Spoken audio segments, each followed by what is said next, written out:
So the song's called Box of Life.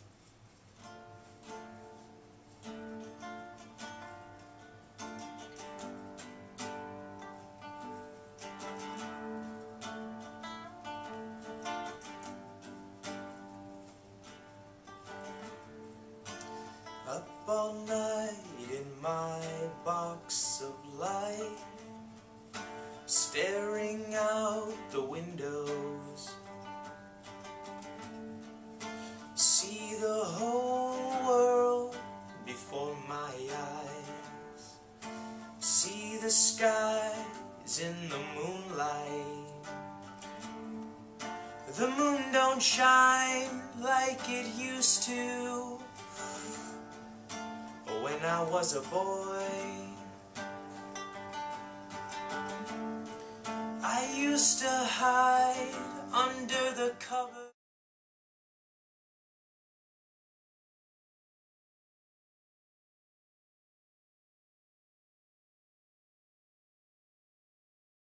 Let's talk a little bit about your start as a musician. You know, what got you into music?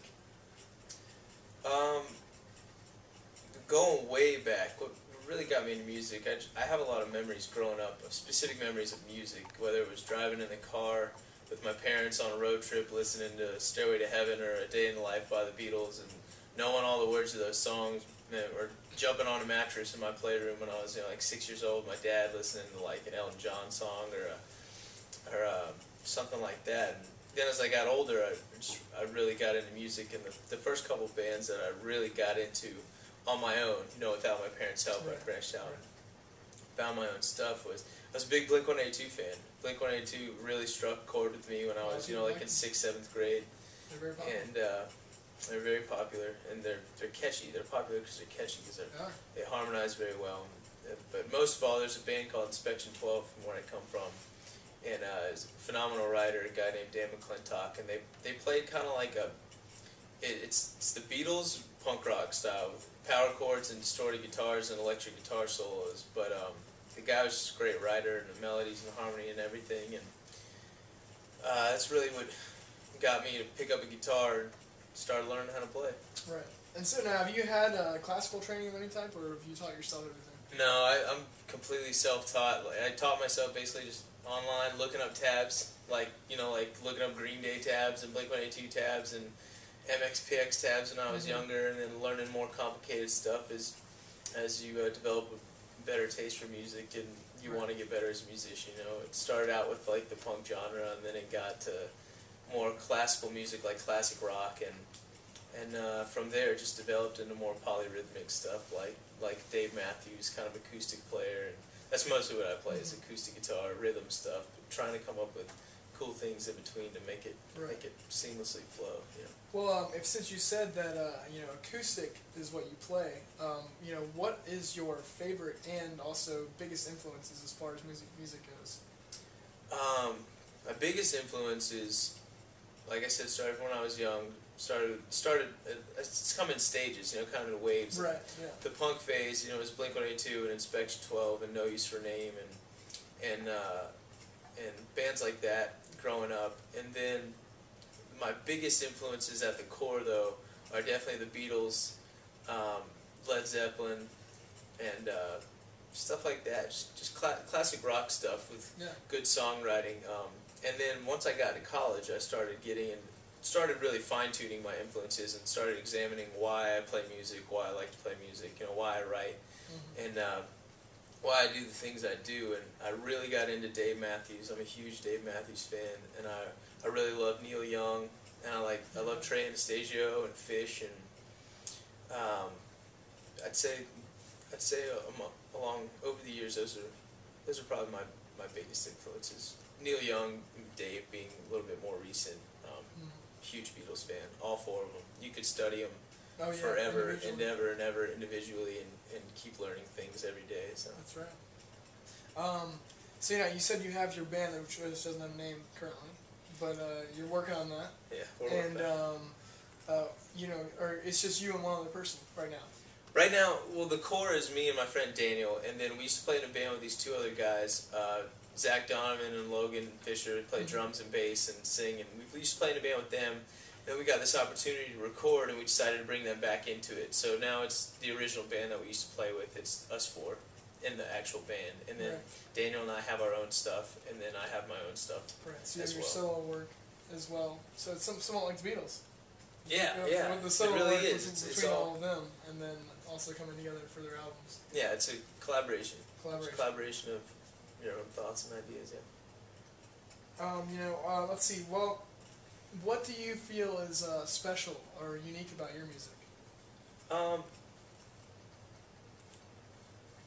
Every musician wants to think that his music is special and unique, and I guess what keeps me going from song to song and keeps my hope alive for playing music and wanting to do this with my life is what's unique about it. It just feels right, and it comes from a lot of different places. Our music is unique because it comes from a lot of different places, and creating a familiar sound with your music is what gets people attached, I feel like. If you can create a familiar sound, because all music comes from the same place, essentially. You're not going to create anything completely original. You're not going to do anything that hasn't been done. So it's about taking a familiar sound and making that sound your own. And I think that's what makes us unique. I think we do a pretty decent job of that. And I believe in what I play. I do it because it really comes from the heart in it. And I think nowadays, that's what makes it unique.